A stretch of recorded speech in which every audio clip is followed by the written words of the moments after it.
নদিয়ার কালীগঞ্জের চাঞ্চল্যকর ঘটনা। চাষের জমির মাঝে একটি নির্মীয়মান বাড়ি থেকে উদ্ধার হলো এক যুবকের পচা গলা মৃতদেহ। প্রাথমিক তদন্তে পুলিশের অনুমান গলা কেটে খুন করা হয়েছে ওই যুবককে। ঘটনায় ব্যাপক চাঞ্চল্য ছড়িয়েছে গোটা এলাকায়। মৃতের নাম স্বপন দাস, বাড়ি কালীগঞ্জ থানার আশাচিয়া গ্রামে।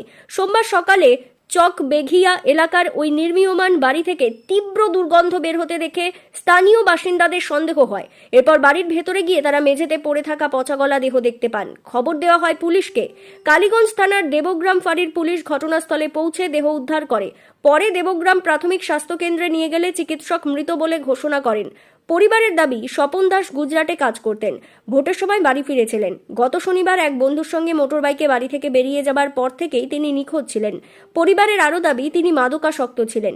পুলিশের প্রাথমিক অনুমান এটি পরিকল্পিত খুনের ঘটনা। কে বা কারা এই হত্যাকাণ্ডের সঙ্গে জড়িত, কী কারণে খুন করা হয়েছে তা জানতে তদন্ত শুরু হয়েছে।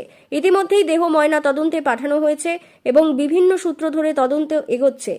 কালীগঞ্জ থেকে মানিক শেখের রিপোর্ট, জি নিউজ বাংলা। থাকতে জয়পুর থেকে ওই ভোটের সময় বাড়ি এসে আর জয়পুর যায় না, বাড়িতেই থাকছে। দোকান মা থাকবে বলা তো তাহলে এক কাজ কর, জয়পুর যাবে থাক যা, আর না টোটো মোটো কিনবে থাক, টোটো চালাবে। ওকে পয়সা মশা দিয়ে না, পয়সা কটা ওর কাছেই আছে।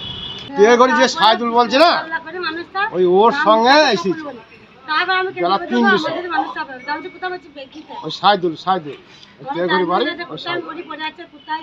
ওরা কবে এসছে? পরের দিন গিয়ে ওই বেলা 3টার সময় দিয়ে।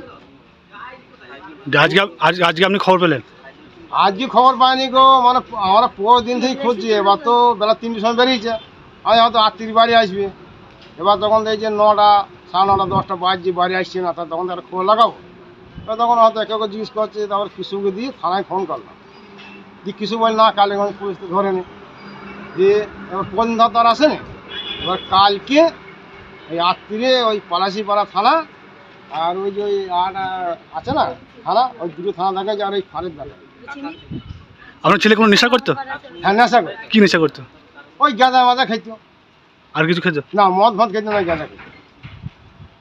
তাহলে আমরা অনুমান করছেন যে এটা খুন করেছে? আমি তো দেখি না, এখন মেরিয়েছে না কি করেছে আমাদের দেখেনি। তা তো ফোনই ধরো বাড়িতে ধরো তো গাড়ি নিয়ে বেরিয়ে গেছে। এবার তো কারা মেরিয়েছে ধরো সেটা বলছি, সেটা আমার দেখেন। মেরিয়েছে ওই বেগের মোড়ে ওই যারা ঘর আছে না, আজকে ডান সাইডে ঘরের ভেতর। আমার দিকে আমার যাইছিল কালীগঞ্জ থানা। এবার কালীগঞ্জ থানায় যে আর ওই যে আসার যা মনে হচ্ছে পোল্ট্রি মুরগি বয়, ওই বললো যে একটা মরা পরশু দিনকে মানে মরিয়েছে, মেরি ফেলিয়েছে। সেই মানে গ্যাস আসছে যে ওকেই শুনে তো টোটো গাড়ি ভাড়া করে আনতে দেখি। বলছে হাতে স্বপন দাস বলে লেখা আছে, আর আমার ছেলের নাম স্বপন দাস। দেশে দেখছে, হ্যাঁ সত্যি থাকবে নাম